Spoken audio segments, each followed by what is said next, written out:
So hi guys, welcome to Gyan Yaar. दोस्तों आज हम समझेंगे सॉर्बिट्रेट टैबलेट के बारे में कि भाई ये सॉर्बिट्रेट टैबलेट क्या है, किन बीमारियों में देते हैं, कब नहीं देते, क्या इसका साइड इफेक्ट होता है, कैसे देना है, वगैरह वगैरह। तो देखते रहिए, आपको बहुत कुछ सीखने को मिलेगा। सो दोस्तों यहाँ पे बात करें कि भाई सॉर्बिट्रेट टैबलेट क्या है। पहली चीज़, ये एबॉट कंपनी का एक ब्रांड नेम है। एबॉट कंपनी इसको बनाती है। 35 रुपये की 50 गोलियाँ आपको मार्केट में मिल जाती हैं। तो इसका नाम है सॉर्बिट्रेट, एबॉट ने रखा है। दूसरा आप चाहो तो दूसरा भी ले सकते हो, जैसे कि भाई आइसोर्डेल भी आता है मार्केट में, आइसोर्डेल, जो कि इप्का कंपनी का आता है। ठीक है, वो कीमत लगभग लगभग सेम ही है। सो खैर, अब बात करें भाई ये टैबलेट है क्या।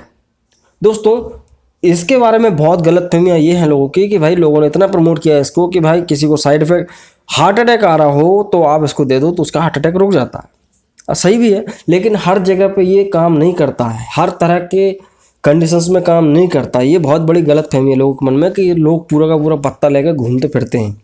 उसको भी मैं आगे बताऊंगा आपको। सो यहाँ पे बढ़ते हैं कि भाई जो सॉर्बिट्रेट टैबलेट है उसके अंदर पाया क्या जाता है, आइसोरबाइड डाइनाइट्रेट। आइसोरबाइड डाइनाइट्रेट 5 मिलीग्राम इसके अंदर है और ये सबलिंगुअल टैबलेट है। सबलिंगुअल क्या होता है कि भाई इसको आपको निगलना नहीं है, चबाना नहीं है, च्युअल नहीं है, इसको जस्ट जबान के नीचे रखना है। जुबान जो होती है ना अपनी, ये जीभ उसके नीचे रखना है बस, सिर्फ सबलिंगुअल यही होता है। तो ये जस्ट जीभ के नीचे रखने के लिए होता है, लेकिन इसको कभी चबाना नहीं है, निगलना नहीं। इसकी हमेशा याद रखो, सबलिंगुअल इसलिए बोलते हैं इसको। सो खैर, ये बेसिकली क्या है दोस्तों कि कई बार क्या होता है कि किसी किसी को हार्ट अटैक, एंजाइना की कंडीशन बन जाती है, या एकदम से उनका ब्लड प्रेशर बहुत ज़्यादा तेज़ हो जाता है। उस कंडीशन में उस ब्लड प्रेशर को स्लो डाउन करने के लिए ये दिया जाता है। ठीक है, तो अगर बात किया है भाई इसके मेन यूजेस की कि भाई मेन यूज़ क्या है, यहाँ पे दोस्तों एंजाइना का अटैक होता है उसमें इसका इस्तेमाल किया जाता है। कई बार चेस्ट पेन होता है, बहुत तेज़ आदमी का सिर जो है, छाती दुखती है, लेकिन वो हार्ट अटैक नहीं होता है, वो एक एंजाइना का अटैक होता है। ठीक है ना, उसको कंट्रोल करने के लिए इसको दिया जाता है। तो भाई कई बार क्या होता है कि हार्ट अटैक में भी काम कर देता है, क्योंकि हार्ट अटैक में भी तो यही होता है भाई, एकदम से ये क्या करता है बेसिकली कि एकदम से बहुत तेज ब्लड प्रेशर को स्लो कर देता है, बहुत कम लेवल पे ले आता है ब्लड प्रेशर को, तुरंत काम करता है। ठीक है, तो ये बेसिकली क्या है कि एंजाइना के लिए है। उसके अलावा बात करें कि भाई ये काम कैसे करता है, तो दोस्तों ये क्या करता है, जैसे ही व्यक्ति इसको सबलिंगुअली लेता है तो ये क्या करता है, जो मसल्स होती हैं, मसल्स जो वेसल्स होती हैं, ब्लड वेसल्स, जो हार्ट के ऊपर की ब्लड वेसल्स होती हैं, उनको जाकर तुरंत रिलैक्स कर देता है, तुरंत रिलैक्स कर देता है। देखो भाई, कॉन्ट्रैक्ट होंगी तभी तो ब्लड प्रेशर बढ़ेगा। जो ब्लड वेसल सक्रिय होगी तो ब्लड प्रेशर बढ़ेगा, अगर वो चौड़ी हो जाएगी तो ब्लड प्रेशर कम हो जाता है। तो ये क्या करता है, तुरंत जाके उनको रिलैक्स कर देता है, तो वो डायलेट हो जाती हैं।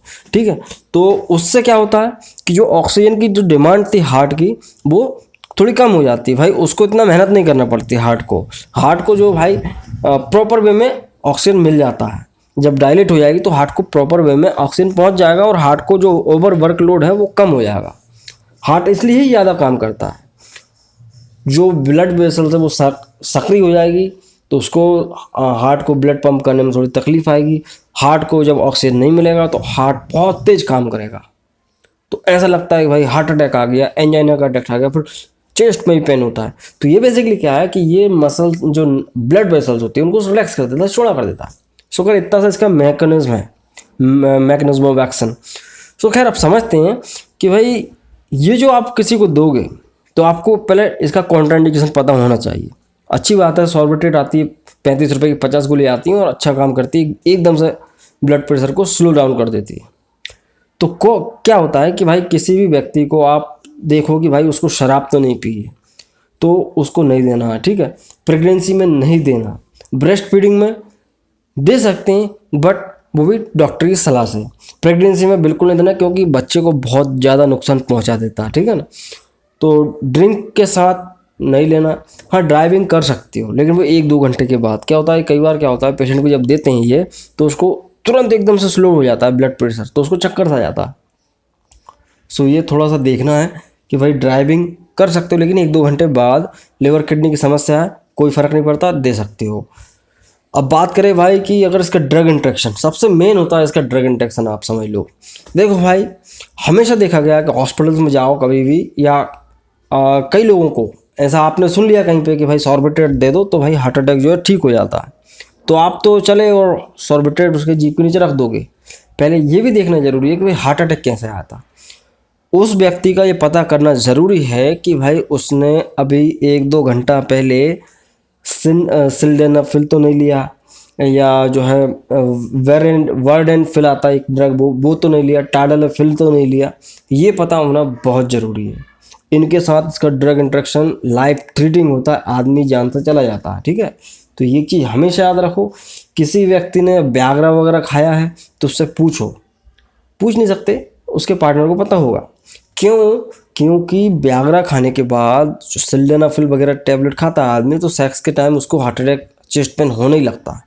ठीक है, तो क्या होता है कि जब आप ये सॉर्बिट्रेट दोगे उसको, तो वो उसका पूरा बॉडी कोलैप्स कर जाएगा, क्योंकि वो भी नाइट्रेट है, ये भी नाइट्रेट है, तो वो बहुत भयानक उसका जो है साइड इफेक्ट देखने को मिलेगा। तो हमेशा ड्रग इंटरेक्शन की बात कर रहे हैं तो सिल्डेनाफिल, वार्डेनाफिल और टाडालाफिल इस तरह का कोई भी दवा लिया हो तो उसको गलती से भी मत देना। और अधिकतर होता है ऐसा है कि जितने भी पेशेंट होते हैं उनमें से कुछ केसेस में देखा गया है कि भाई वो बंदा जो है व्याग्रा खा के आया था, उसको हार्ट अटैक आ गया, चेस्ट पेन होने लगा, वो किसी ने समझदार ने उसको सॉर्बिट्रेट भी खिला दी तो बस नाटक हो गया। तो ये चीज़ ध्यान रखें, सॉर्बिट्रेट खिलाने से पहले ये जरूर चीज़ ध्यान देना। ठीक है, तो ये इसका कुछ कॉन्ट्राइंडिकेशन होता है। बात की जाए अगर इसके साइड इफेक्ट्स की, देखो भाई साइड इफेक्ट्स क्या होते हैं, डिजीनेस आ सकती है, चक्कर आ सकता है, ठीक है, सिर दर्द हो सकता है, उसके अलावा जो है पेशाब वगैरह जो है थोड़ी डार्क हो सकती है, बस इसके अलावा कुछ नहीं होता है। सूजन वगैरह आ जाएगी चेहरे पे, इसके अलावा कुछ नहीं होता है, इसका कोई साइड इफेक्ट नहीं है। सो खैर आप जान लेते हैं फटाफट कि इसका डोज क्या है। देखो भाई डोज जाहिर सी बात है सीवियरिटी के ऊपर डिपेंड करता है। वैसे तो इसका डोज लंबा चलता है, एंजाइना वगैरह की कंडीशन किसी को है तो उसको तो बहुत लंबा चलता है, तो 2-2 महीने तक भी चलता है। खैर लेकिन डिपेंड करता है कि बंदे की सिचुएशन क्या है, उसको हार्ट अटैक आया तब। अब यहाँ पे मैं आपको बताऊंगा कि भाई हार्ट अटैक के समय पे क्यों नहीं दिया जाता हर वक्त। देखो भाई ये तो कोई भी व्यक्ति जानता है भाई हार्ट अटैक आ गया तो ये खिला दो, अकेला इससे काम नहीं चलेगा। क्योंकि भाई देखो हार्ट अटैक किसी को आया है और आप इसको खिलाओगे तो उसका ब्लड प्रेशर और ज़्यादा स्लो हो जाएगा, तो रिस्क बढ़ जाता है। उस कंडीशन में क्या होता है कि पेशेंट को 2 तरह की दवाइयाँ और दी जाती हैं। इकोस्प्रिन दिया जाता है, सॉरी एस्प्रिन का टैबलेट भी दिया जाता है साथ में, और साथ में क्लोपिडेग्रिल। ये 2 दवाइयाँ साथ में, 3 दवाइयाँ साथ में दी जाती हैं, तब जाके वो हार्ट अटैक रुकता है। अकेले इससे काम नहीं चलता, ठीक है, इससे रिस्क बढ़ जाता है। हालांकि ये काम कर जाता है, मैं ये नहीं कह रहा हूँ काम नहीं चलता, काम चल जाता, लेकिन प्रॉपर वे में जो स्टैंडर्ड है भाई उसके साथ में आप एक क्लोपिडेग्रिल भी दो और जो है एक एस्प्रिन टैबलेट भी साथ में दो, तब जाके। सो खैर ये होता है दोस्तों सॉर्बिट्रेट टैबलेट। आई होप कि आपको वीडियो पसंद आया होगा, पसंद आया तो लाइक करो, नए चैनल को तो सब्सक्राइब कर सकते हो। सो मैं मिलता हूँ अगले वीडियो में दोस्तों। जय हिंद, वंदे मातरम।